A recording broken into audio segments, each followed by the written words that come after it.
चौकीदार दफादार मांग कर रहे हैं, कह रहे हैं कि आश्रितों को बहाल किया जाए। 2014 से लेकर के अभी तक बहाल नहीं किया गया है, जबकि बिहार के मुख्यमंत्री नीतीश कुमार ने भरोसा भी दिया था कि आश्रितों की बहाली जो है होगी। अब इसके लेकर के लगातार 4 दिनों से गर्दनीबाग धरना स्थल पर बैठे हुए हैं हजारों हजार की संख्या में चौकीदार दफादार। इसी मुद्दे पे बात करेंगे।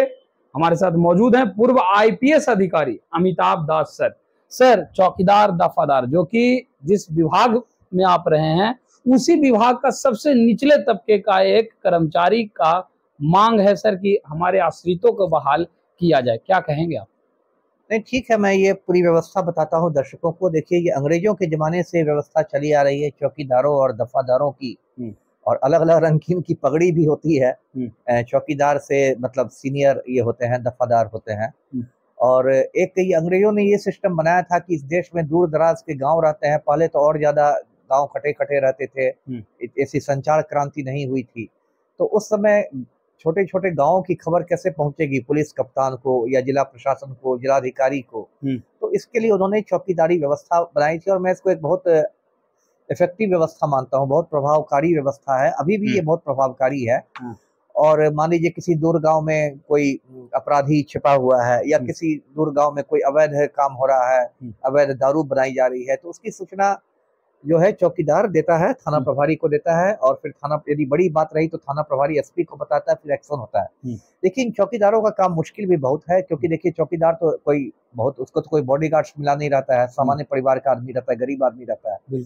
और वो यदि मान लीजिए उसके गांव में कोई दबंग आदमी है, कोई बड़ा क्रिमिनल है, और उसके खिलाफ चौकीदार यदि थाना में सूचना दे देता है, कोई गुप्त सूचना देता है, तो चौकीदार की अपनी जान खतरे में आ जाएगी, है ना। अपनी जान, उसको, उसके परिवार परिजनों की जान, उसके बाल बच्चों की जान खतरे में हो जाएगी।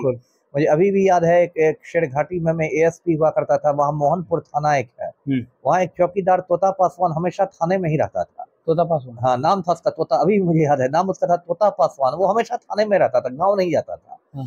तो मैंने एक बार मतलब थाना प्रभारी से पूछा कि भाई जब मैं आता हूँ तो इसको यहीं पर देखता हूँ, यहीं सोता है, यहीं रहता है, गाँव क्यों नहीं आता है? तो थाना प्रभारी ने बताया कि सर, एक बार इसने उग्रवादियों के बारे में सूचना दे दी थी, और फिर मुठभेड़ में वो उग्रवादी मारे गए थे, तब से ये उग्रवादियों के मतलब हिट लिस्ट पर है। यदि गांव जाएगा तो वो उसको मतलब जान चली जाएगी। वो बेचारा डर के मारे बिल्कुल, परिवार को उसने कहीं और भेज दिया था, अपने बिल्कुल एकदम थाना में रहता था। तो मतलब ऐसे बहुत सारे तोता पासवान। इतना रिस्क है? बहुत रिस्क है। आप खुद बताइए, आप मान लीजिए किसी उग्रवादी या किसी क्रिमिनल की सूचना देते हैं, और पुलिस घेर के मुठभेड़ में आपको मार देती है क्रिमिनल को, तो उसके साथ ही आपको छोड़ देंगे? उनको तो पता चल जाएगा, पता लगा ही लेंगे कि चौकीदार ने खबर की थी, कैसे कैसे हुआ था। गांव में तो कोई बात छुपती नहीं है। इतना रिस्क है। ये तो एक्सट्रीम रिस्क हो गया कि जान पर खतरा, लेकिन छोटे बहुत रिस्क है, मारपीट का रिस्क है, ये है। और फिर उसको उसी समाज में रहना है, बिल्कुल, उसका तो कोई ट्रांसफरेबल पोस्ट नहीं है कि आज इस गाँव में है, कल उस गाँव में है, वो तो वहीं रहता है।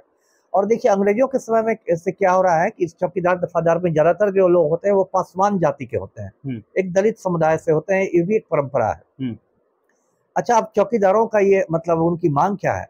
होता था पहले कि कोई चौकीदार मतलब मरता था या बूढ़ा हो गया, अशक्त हो गया, तो उसके बाद उसका मतलब बेटा काम करता था, एक तरह से पारिवारिक था। और कई बार वो इनफॉर्मल भी होता था, अनौपचारिक भी होता था। जैसे मैंने ये भी देखा था अपनी सेवा काल में कि कोई चौकीदार बहुत बूढ़ा हो गया है और वो उतना दौड़ धूप नहीं कर पाता है, तो वो गांव में आराम करता है, उसका बेटा जो है वो थाना के सारे काम करता है, जबकि कागज पर अभी भी बाप की चौकीदार है। मतलब बाप बेटा की भी नियुक्ति नहीं हुई है, वेतन भी मिल रहा है, वो कागज पर बाप ही को मिल रहा है। हाँ, लेकिन उस तरह की व्यवस्था को एवजी कहते थे, मतलब ये अपने बाप के एवज में काम कर रहा है। तो ये एक अनौपचारिक व्यवस्था होती थी। तो इस तरह की बहुत सारी चीजें हैं। लेकिन अब जो राज्य सरकार ने कर दिया है कि इस तरह से कर रहा है, जो चौकीदारों को एक डर है कि अब उस को खोल दिया गया है कि बाकी लोग भी, मतलब बाहरी लोग भी, जिनके परिवार में नहीं भी चौकीदार है, वो भी आ सकते हैं। तो ठीक है, अब यदि चौकीदारों की ओर से देखा जाए तो उनसे आपकी सहानुभूति हो सकती है कि भाई अपने वो उनके बाप दादा परदादा सब चौकीदार थे, एक तरह का उनका लगता था कि हमें मतलब नौकरी की गारंटी जैसी एक सरकारी इसकी। लेकिन फिर यदि दूसरे लोगों की नजर में देखा जाए तो यहाँ तो इस देश में या बिहार के संदर्भ में इतनी गरीबी है कि बाकी लोगों को भी तो दाल रोटी चलनी चाहिए। बिल्कुल, है ना। आप यदि कहें कि सिर्फ मेरे आश्रित आएंगे, इसका मतलब बाकी लोगों का दरवाजा आप बंद कर रहे हैं। तो मुझे लगता है कि कहीं ना कहीं इसमें सरकार को बीच का रास्ता निकालना चाहिए।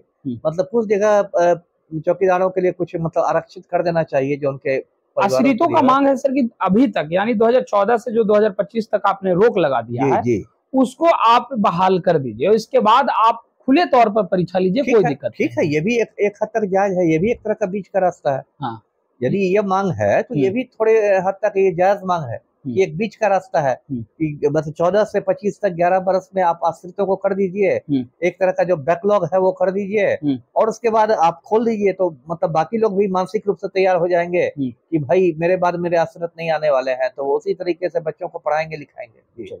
तो ये थे हमारे साथ पूर्व आईपीएस अधिकारी अमिताभ दास सर। खुल के अपनी बातों को रखा है इन्होंने, तमाम बातों को बेपाकी से भी रखते हैं और चौकीदार दफादार को लेकर के भी खुलकर इन्होंने बातों को रखा है। फिलहाल इस खबर में इतना ही, धन्यवाद।